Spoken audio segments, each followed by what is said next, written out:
Wuthering Heights, Chapter 1. 1801. I have just returned from a visit to my landlord, the solitary neighbor that I shall be troubled with. This is certainly a beautiful country. In all England, I do not believe I could have fixed on a situation so completely removed from the stir of society. A perfect misanthropist's heaven, and Mr. Heathcliff and I are such suitable pair to divide the desolation between us. A capital fellow! He little imagined how my heart warmed towards him when I beheld his black eyes withdraw so suspiciously under their brows as I rode up, and when his fingers sheltered themselves, with a jealous resolution, still further in his waistcoat, as I announced my name. "Mr. Heathcliff?" I said. A nod was the answer. "Mr. Lockwood, your new tenant, sir.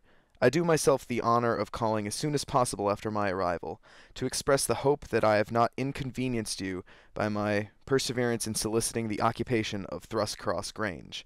I heard yesterday you had had some thoughts—" "Thrushcross Grange is my own, sir," he interrupted, wincing. "I should not allow any one to inconvenience me, if I could hinder it. Walk in." The "walk in" was uttered with such closed teeth, and expressed the sentiment, "Go to the deuce."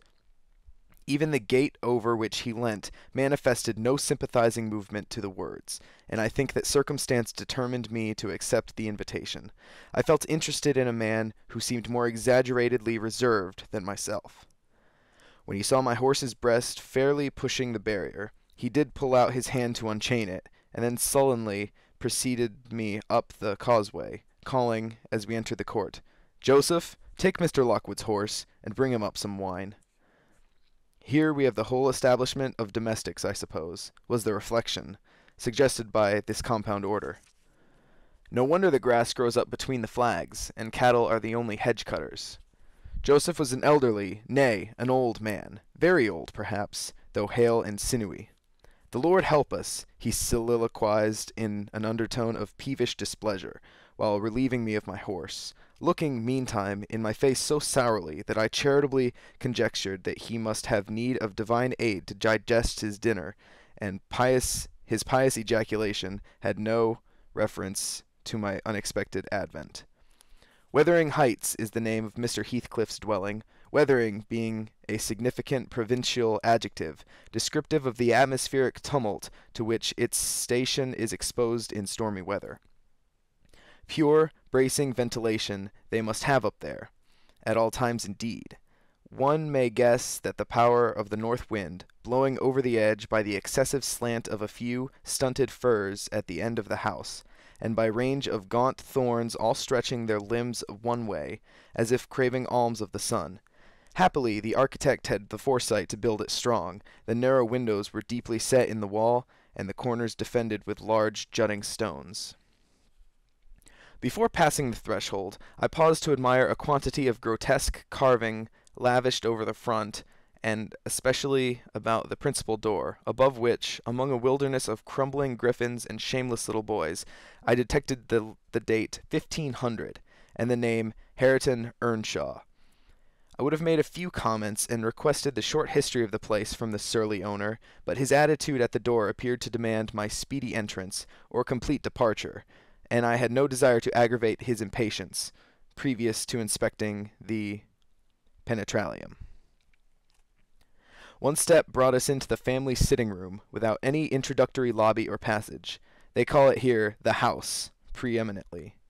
It includes kitchen and parlour, generally, but I believe at Wuthering Heights the kitchen is forced to retreat altogether into another quarter. At least I distinguished a chatter of tongues, and a clatter of culinary utensils deep within, and I observed no signs of roasting, boiling, or baking about the huge fireplace, nor any glitter of copper saucepans and tin cullenders on the walls. One end, indeed, reflected splendidly both light and heat from ranks of immense pewter dishes, interspersed with silver jugs and tankards, towering row after row in a vast oak dresser to the very roof. The latter had never been underdrawn. Its entire anatomy lay bare to an inquiring eye, except where a frame of wood laden with oatcakes and clusters of legs of beef, mutton, and ham concealed it. Above the chimney were sundry villainous old guns and a couple of horse pistols, and, by way of ornament, 3 gaudily painted canisters disposed along its ledge. The floor was of smooth white stone, the chairs high-backed, primitive structures painted green, one or two heavy black ones lurking in the shade. In an arch under the dresser reposed a huge, liver-colored bitch pointer, surrounded by a swarm of squealing puppies, and other dogs haunted other recesses. The apartment and furniture would have been nothing extraordinary, as belonging to a homely northern farmer, with a stubborn countenance and stalwart limbs set out to advantage in knee breeches and gaiters. Such an individual, seated in his armchair, and mug of ale frothing on the round table before him, is to be seen in any circuit of 5 or 6 miles among these hills, if you go to the right time after dinner. But Mr. Heathcliff forms a singular contrast to his abode and style of living. He is a dark-skinned gypsy in aspect, in dress and manners of a gentleman, that is, as much a gentleman as many a country squire. Rather slovenly, perhaps, yet not looking amiss with his negligence, because he has an erect and handsome figure, and rather morose. Possibly some people might suspect him of a degree of underbred pride. I have a sympathetic chord within that tells me it is nothing of the sort. I know by instinct his reserve springs from an aversion to showy display of feelings, to manifestations of mutual kindliness. He'll love and hate equally under cover, and esteem it a species of impertinence to be loved or hated again. No, I'm running on too fast. I bestow my own attributes over-liberally on him. Mr. Heathcliff may have entirely dissimilar reasons for keeping his hand out of the way when he meets a would-be acquaintance to those which actuate me. Let me hope my constitution is almost peculiar. My dear mother used to say I should never have a comfortable home, and only last summer I proved myself perfectly unworthy of one. While enjoying a month of fine weather at the sea-coast, I was thrown into the company of a most fascinating creature, a real goddess in my eyes. As long as she took no notice of me, I never told my love vocally. Still, if looks have language, the merest idiot might have guessed I was head over ears. She understood me, at least, and looked a return, the sweetest of all imaginable looks. And what did I do? I confess it with shame, shrunk icily into myself, like a snail, at every glance retired colder and farther, till finally the poor innocent was led to doubt her own senses, and, overwhelmed with confusion at her supposed mistake, persuaded her mamma to decamp. By this curious turn of disposition, I have gained the reputation of deliberate heartlessness, how undeserved I alone can appreciate. I took a seat at the end of the hearthsome opposite that towards which my landlord advanced, and filled up an interval of silence by attempting to caress the canine mother, who had left her nursery and was sneaking wolfishly to the back of my legs, her lip curled up and her teeth white, watering for a snatch. My caress provoked a long, guttural gnarl. "You'd better let that dog alone," growled Mr. Heathcliff, in unison, checking fiercer demonstrations with a punch of his foot. "She's not accustomed to be spoiled, not kept for a pet."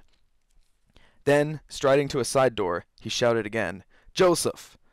Joseph mumbled indistinctly in the depths of the cellar, but gave no intimation of ascending, so his master dived down to him, leaving me vis-a-vis the ruffianly bunch and a pair of grim, shaggy sheepdogs, who shared with her a jealous guardianship over all my movements.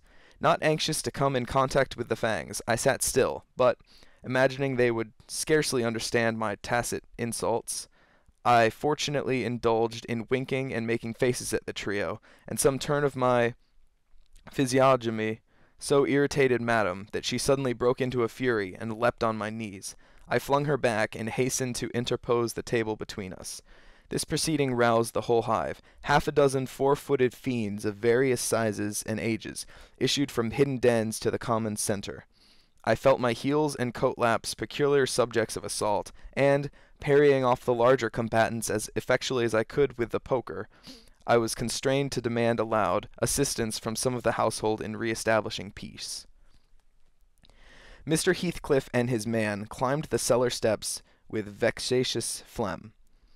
I don't think they moved 1 second faster than usual, though the hearth was an absolute tempest of worrying and yelping. Happily, an inhabitant of the kitchen made more dispatch, a lusty dame, with tucked-up gown, bare arms, and fire-flushed cheeks, rushed into the midst of us flourishing a frying pan, and used that weapon and her tongue to such purpose that the storm subsided magically, and only she remained, heaving like a sea after high wind, when her master entered on the scene. "What the devil is the matter?" he asked, eyeing me in a manner that I could ill endure after this inhospitable treatment. "What the devil indeed?" I muttered. "The herd of possessed swine could have had no worse spirits in them than those animals of yours, sir. You might as well leave a stranger with a brood of tigers."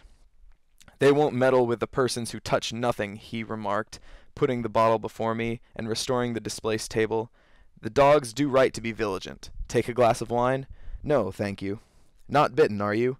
"If I had been, I would have set my signet on the biter." Heathcliff's countenance relaxed into a grin. "Come, come," he said, "you are flurried, Mr. Lockwood. Here, take a little wine. Guests are so exceedingly rare in this house that I and my dogs, I am willing to own, hardly know how to receive them. Your health, sir." I bowed and returned the pledge, beginning to perceive that it would be foolish to sit sulking for the misbehavior of a pack of curs. Besides, I felt loath to yield the fellow further amusement at my expense, since his humour took that turn. He, probably swayed by prudential considerations of the folly of offending a good tenant, relaxed a little in the laconic style of chipping off his pronouns and auxiliary verbs, and introduced what he supposed would be a subject of interest to me, a discourse on the advantages and disadvantages of my present place of retirement. I found him very intelligent on the topics we touched, and, before I went home, I was encouraged so far as to volunteer another visit tomorrow. He evidently wished no reception of my intrusion. I shall go, notwithstanding. It is astonishing how sociable I feel myself compared with him.